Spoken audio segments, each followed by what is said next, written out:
Hey guys, I just wanted to talk to you and bring you a little life update from living in China. So I've been here for about 2 months or so. Um, really, almost 3 months. I arrived here in October, around the 5th, and I had to stay in 1 month of quarantine. 2 weeks in Foshan, 2 weeks here in Inner Mongolia, China, in Hohat. And during that time, yeah, I actually got a lot done. I started this YouTube channel.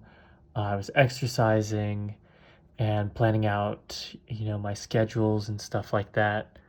But now I'm living here. And as you can see, everyone kind of lives in these apartment high rises. You can see everyone, I'm living in a building that's identical to this one right here.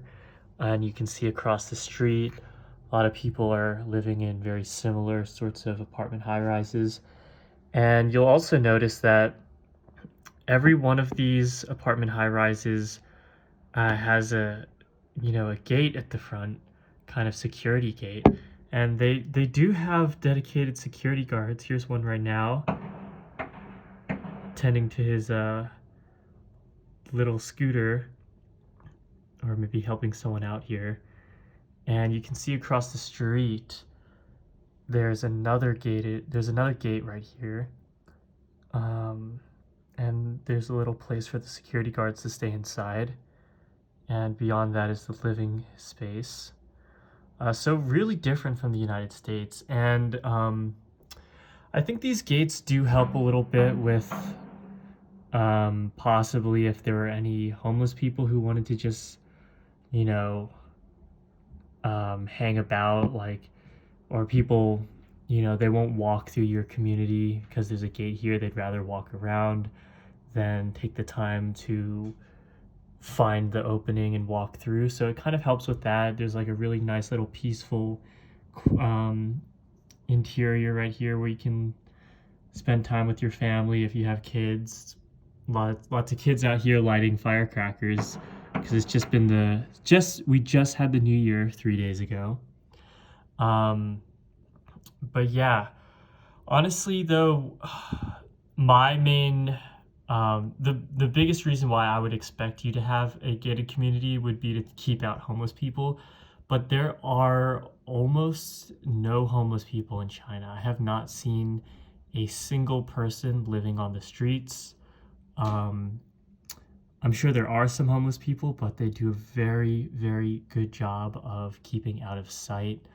There are definitely poor people. I think that the gap between poor people and rich people are quite obvious. You can see here there's someone who's looks like he might be delivering water, or he might even just be collecting those water bottles to take them to the recycling center to make some money.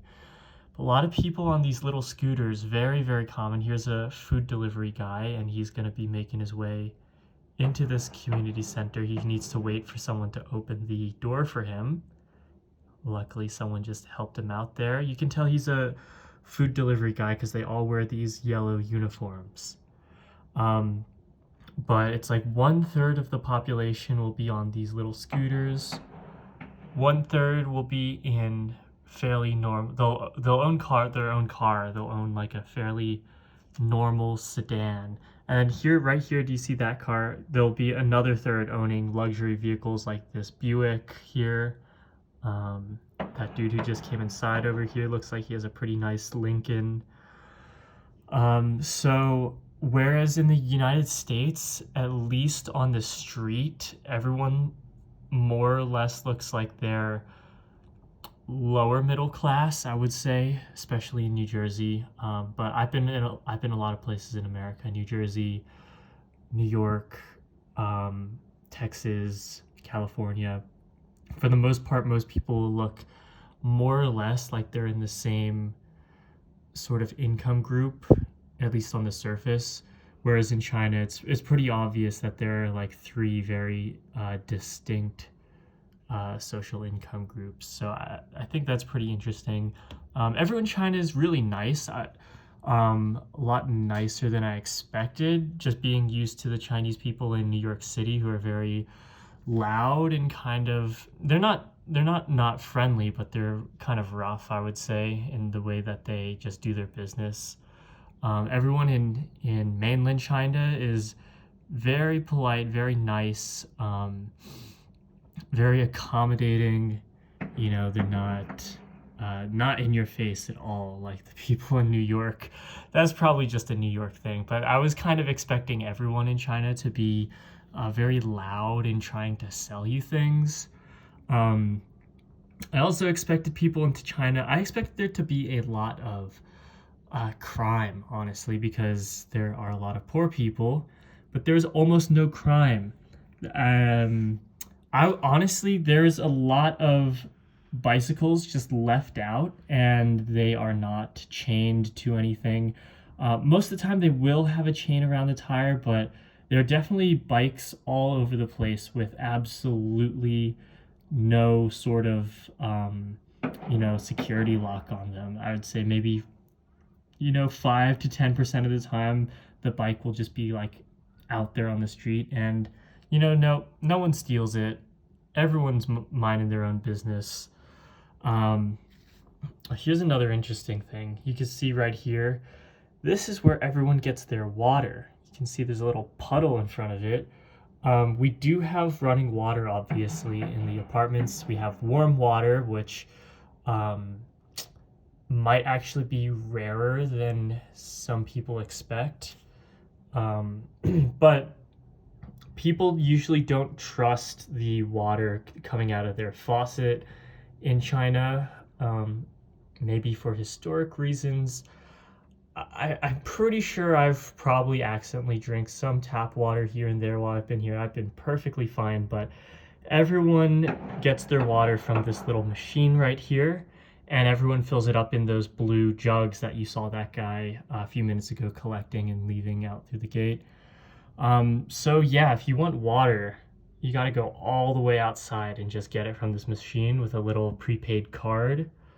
Um, One thing I really like about China that I haven't really been able to um, partake in, I guess, change my lifestyles. It seems like most people just spend a lot of their time outside, like either talking with friends. The old people, especially, they'll just spend all day just out here doing stuff like this. They'll be stretching. They'll just be like walking around. They'll be walking backwards all over the place for like exercise reasons, just talking with their friends, chilling out. It doesn't matter that it's cold. Doesn't matter that it's negative 18 degrees Celsius outside. They're gonna be out here every day, being healthy and living active lives and stuff. Another cool thing about China is there are just millions, maybe not millions, but there's just dozens and dozens of little parks all over the place because there's lots of little streams. And for whatever reason, whenever there's a little stream, they just decide to build a whole park around it. So lots of places to go walking. You can't see it here, but there's actually a park at that tree line behind all these buildings over here that I often go to go jogging. McDonald's over here, even in China, you can't escape Ronald McDonald. Lots of little shops over here. Pretty much anything you might need will be right across from your house there's the grocery store right here. There are bigger ones. There are some grocery stores that specialize in foreign foods, luckily, so I've been able to make my pasta and omelets and stuff like that. Ooh, this guy's speeding along. But yeah, that's pretty much it for now. I just wanted to give a little update. Everything here has been super nice and better in some ways, and there have been some challenges along the way also. So hopefully I'll be able to talk about that too in the future. All right, guys. Well, I hope you found that interesting. See you later.